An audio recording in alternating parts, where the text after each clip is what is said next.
I love coffee. I've always liked coffee. I was sort of given coffee by my mother when I was about maybe 3, I guess. Wow. My first coffee. Yeah, she used to like send us for an afternoon rest, but she would give me a nice milky coffee beforehand. Right. Because, crazy. Yeah, yeah. And then I've always liked it. I've always kind of, and I suppose what it represents to me, a nice coffee machine, it's a paradox because it's relaxation and sitting with friends and having a coffee and the ritual of that and a chat and a coffee, great. And it's kind of liquid agency. It's right, we're getting something, we're up in the morning, we're doing something, let's have a coffee, let's go. Right. Great. So you like the setting of it. You like, so as soon as you have your sip, that's you feel like you're putting the right fuel in. Is that what you're saying? Yeah, I think so. I think it's it's a little bit. I mean, listen, in another world, it would be. I'll put cocaine in there, but it's like I don't do anything. So it's like the closest I get to cocaine is I'll have an espresso martini with tequila, not coffee. Ooh. I would strongly recommend. Yeah. Like one of those, like 7 in the evening. If you've had a long day and you're doing something social in the evening, and you go, "Wow, I'm exhausted. I want to be in bed." Really, one of those. What are you calling that? Huh? It's an espresso martini with. Have you given it a name? 4 a.m. anxiety is the unofficial name. I'd like some anxiety about 4 a.m., please. I'd like to feel super relaxed for the next sort of 10 hours. Yeah. And then I would like all the anxiety to come crashing in. Yeah. What?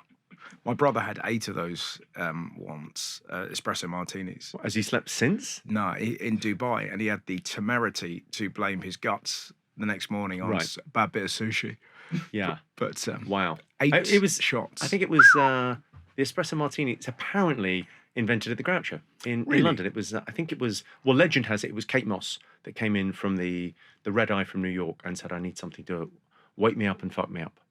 And the old bartender there, who's no longer with us, sadly, rustled up one of those. And that was kind of it's really an Irish coffee, I suppose, but it's like the reinvention of it and the coffee beans on top and the whole thing. But that's a real window into the things you can say if you're magnetically attractive. If Dean Gaffney went into the Groucho and said, I need someone to wake me up and fuck me up, they'd kick him out. Someone would have called his dealer. But nobody's spending time kind of like... Well, there's a theory on that, isn't there? There's a theory on... how attractive. Some people are so beautiful that they have genetic celebrity is the term. Right. I think it was coined by Warren Farrell, right, who wrote that kind of the myth of male power, which I mean, it's like there's a lot of nonsense talked. But it's a really interesting sort of theory on like there's a level of like we only see the world through our eyes. We only have our experience of the world. So we sort of never know what it's like. So your supermodels never see what it's like. Yes. To be like they don't know what it's like to lift something up into the overhead compartment. It's never happened. Yeah, exactly. But why would I? But it's just that thing. Imagine being able to go into a bar and say, I need someone to wake me up and fuck me up, and someone go, okay. We'll think of something. I'll find something. I'll invent an incredible cocktail. But like, if that's you or me, they'll just kind of go, there's a bit of coffee, there's a bit of Coke. Well, I suppose it's that thing of it's... Do you want me to shoot up your arsehole? It's charisma, isn't it? And like, a great definition of charisma was you want to say yes before they've asked the question. Right. They just walk in the room and you go, yeah. Yeah. I kind of think those two things are really... I mean, I wrote about this. I think it's a really interesting thing, like charm versus charisma. Yeah. As like... so the example I gave was like Donald Trump, very charismatic. You come to me. Obama, very charming. Head to the side. I come to you. I'll explain what the thing is. He's speech pattern, the whole thing. It's very charm. Angelina Jolie, very charismatic. Jennifer Aniston, very charming.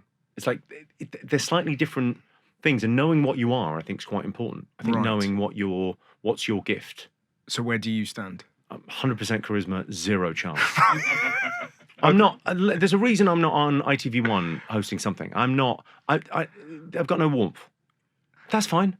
It's okay. We're friends. You don't need to go. He's just said something true about himself that seems a bit harsh. Oh no. But I would say you're warm. You've got empathy. No, but we've had lots of like very full on chats. That's what's surprising about you. Yeah, but it is surprising. So, yeah. So the fact that I'm a nice guy is quite a well kept secret. I think if you've seen my stage persona, you go, this guy's got the jokes, and that will do. Yeah. True. But, Great. But that's what's so fascinating when you spend time. I remember when my dad met you in Australia. Do you remember that? And went, oh yeah, he's lovely. But they were all like really worried because they thought you were just going to rock up and start rinsing people, and you were asking them about their day. And you could see they're all kind of like going, right, any second, here comes the twist. You know, it's great. I remember that years ago, Frankie doing a joke where he said, on Mock the Week, he said, his daughter had said, Daddy, what do you love the most in the world? And Frankie said, I love you. And he said, what do you love? And his daughter went, chips. And it did fine. And Frankie was going, why doesn't it work? And I was like, because the audience don't think you've finished. Yes. You maniac. They're worried, where's that chip going? Where's that chip going? Is that kid still alive? Is she? Yeah. But it is that thing of like what people have booked. Like I kind of heard this thing recently and I really liked it, the idea of what the world has ordered. Right. So for us, the world ordered a stand-up comedian. Mm-hmm. Anything else we do is a sideshow. Yes. Like presenting TV shows, great. Doing a podcast, great. Bit of acting here and there, bit of writing. All of the other stuff is fun as long as it doesn't get in the way of the thing that we do. Absolutely. Like because sometimes I think people get slightly the opportunity that show business affords. Like I sort of think we're not really in show business. We're showbiz adjacent. Yeah, and you have to be, because you have to sort of see that it's silly and you have to be able to joke about. Like, there's a bizarre moment on the One Show yesterday where, you know, when you go on the One Show, it's that strange thing where it's like... I think am I banned from the One Show? Maybe. But it's like you're having to talk... I'm the reason you have to sign that form saying I won't swear on the show. Is that right? Yeah, or I'm responsible for everything I say. But why do they... Why do we have me on? But why do we have this thing where we have to talk in that way? Like Gabby Logan told this great story. There was she was doing karaoke of Texas. She was brilliant, really great. And we were all, that was very good, well done. And you're having that sort of odd, sort of jolly hockey stick story. And it's like you're meeting the in-laws for the first time. You know, like Lee Evans used to have that joke. How are you? Very well. Cup of tea? Yes, please. You know, it's this very weird. And then the camera stopped. And then Gabby Logan went, oh, Christ.